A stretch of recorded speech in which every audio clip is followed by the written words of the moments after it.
berkaitan dengan apa itu?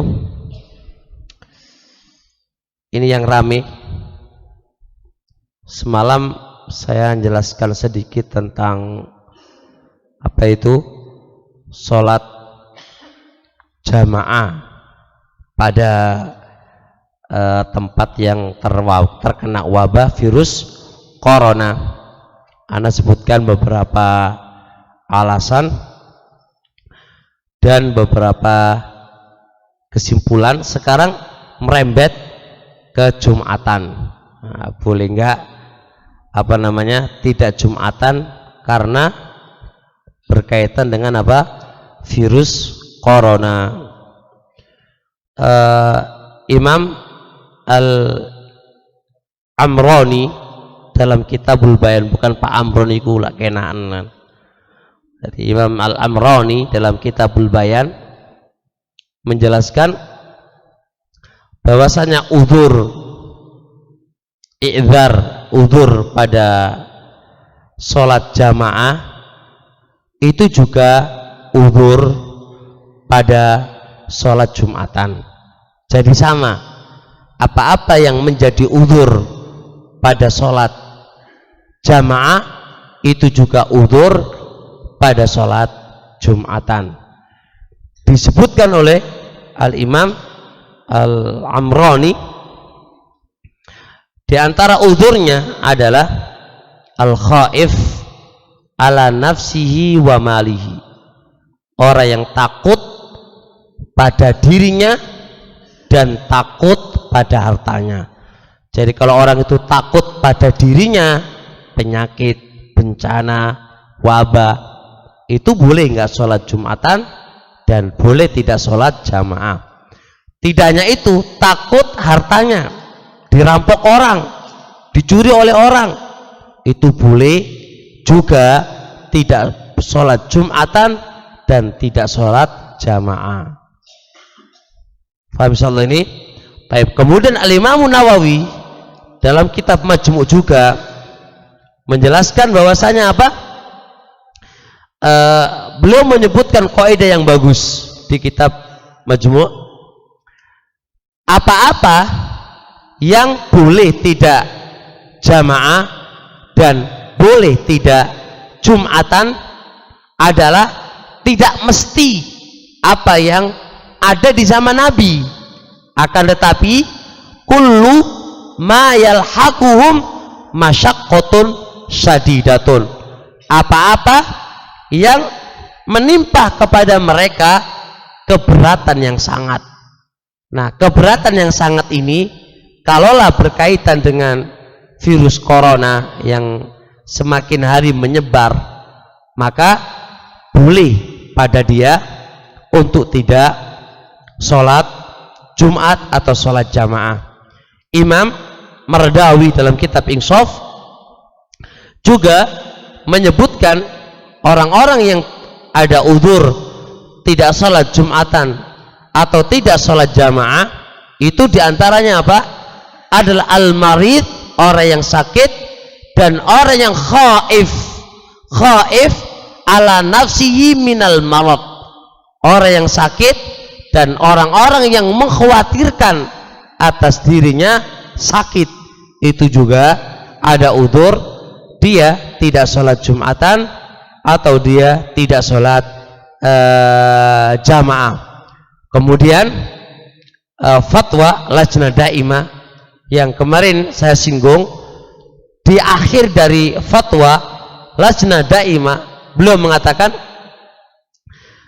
kepada orang yang yakhaf ay yadhurra yatadharrar wa yudhirra ghairahu, dan bagi orang yang khawatir akan termadaratkan dengan virus corona atau akan memadaratkan kepada orang lain karena virus corona, boleh dia tidak sholat Jumatan dan sholat jamaah li hadis la dharara wala dhirara, la dharara wala dhirara.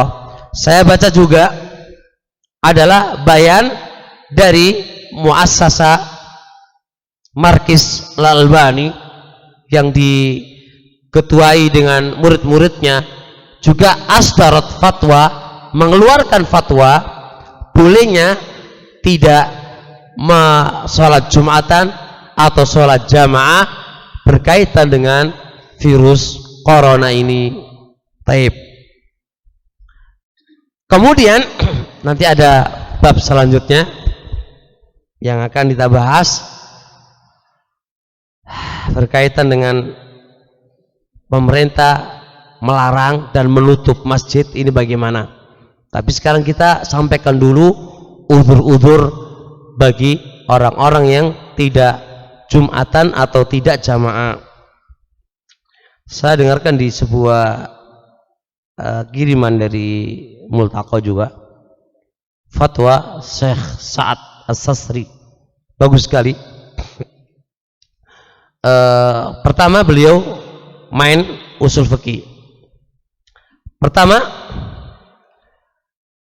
Islam ini datang dan semua syariat ini datang semua menjaga daruratul khams, 5 pilar agama. Pilar agama ini ada 5, namanya daruriyatul khams. Pokok pondasi Islam ini ada 5. Kalau ini enggak diperhatikan hancur semuanya. Di antara pilar tadi ada yang namanya hifdzun nafs, menjaga jiwa. Menjaga jiwa termasuk bagian dari apa? Dari pilar agama yang harus kita jaga. Kalau enggak hancur. Sholat Jumatan dan sholat jamaah ini sekedar mukamil, penyempurna. Paham? Bukan asal, penyempurna. Penyempurna dari hifdzuddin, menjaga agama. Udah enggak?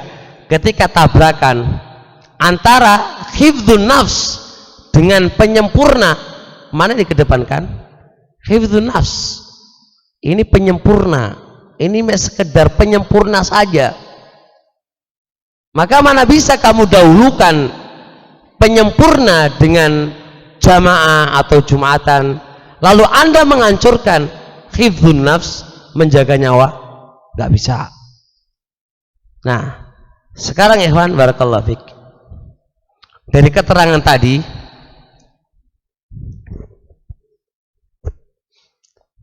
maka di semua tempat tidak mesti sama, ya enggak? Lihat, jadi jangan sebuah fatwa, apalagi fatwa yang demikian ini, kemudian kita aplikasikan kepada semua keadaan.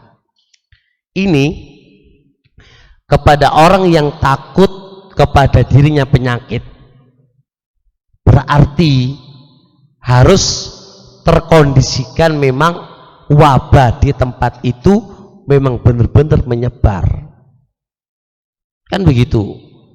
Nah, kalau di sebuah tempat yang memang aman dan tidak ada apa namanya permasalahan, ya tetap gak bisa dikondisikan dengan hukum ini dong, kan begitu. Ini kan pengguguran jamaah pada orang-orang yang apa? Khauf, yang benar-benar udah menyebar, yang benar-benar itu sudah ya banyak ke tempat-tempat itu. Ya semisal ini apa?